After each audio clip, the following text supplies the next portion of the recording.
Here's an example of a group of connected shapes. If we outline quilted around the outside edge of the group, we would end up with a lot of unquilted interior lines that we would have to go back and fill in.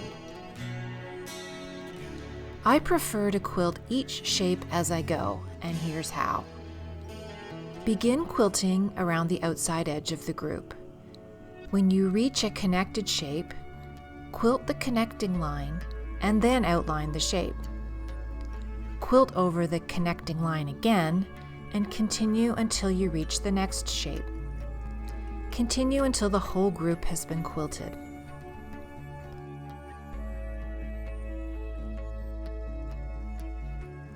Watch how this group of connected shapes would be outline quilted.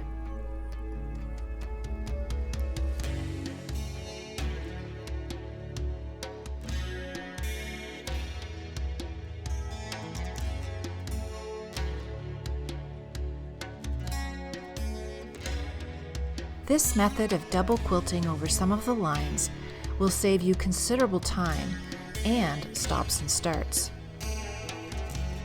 I used Smoke Invisible monofilament thread in a size 7010 Microtex needle and black bottom line polyester thread in the bobbin for outline quilting the connected shapes.